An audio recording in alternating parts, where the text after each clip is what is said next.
Morning guys, i-introduce ko kayo sa aking garden. Ito po yung aking mga pananim dito sa Dubai. Ayan. So kahapon nag-awan nila ako ng talbos natin. Kinuha ko na yung mga talbos. Ayan, ulamin ko mamaya. Yung mga tanim ko, yan yung mga kamatis tsaka sili. Yan naman mga aloe vera. Ayan, pagtatanggalan ko na ng mga dahon. Tapos dito naman, ayan, ito mga sili tsaka kamatis din. Yan, yung ibang kamatis tumutubo na sila.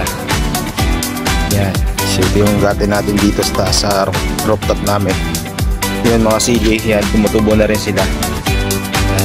Yan, mga kamatis yung nasa gilid na yan. Yan, ito mga kamatis to. Yan, yung ano natin yun, pinaka-project natin yan.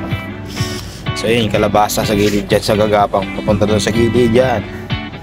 Yan, ito naman yung mga ano natin, kamatis na maliliit pa.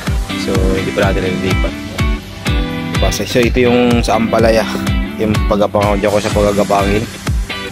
Ayan, so yan yung mga ano tayo dyan tayo kumuha ng tubig na pandilig guys. Yan, so mga sili ano, kamatis.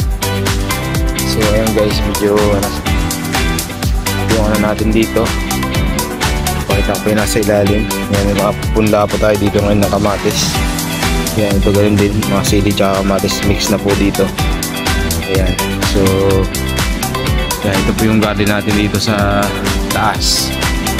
Yan, so yung sampayan namin, so yung salasip namin dito. So dito ako nagigita-gitara, tumatambay-tambay. So yan, yun yung ano namin sa rooftop. Yaos. So yan yung garden natin. Yan, yung views natin dito sa rooftop namin.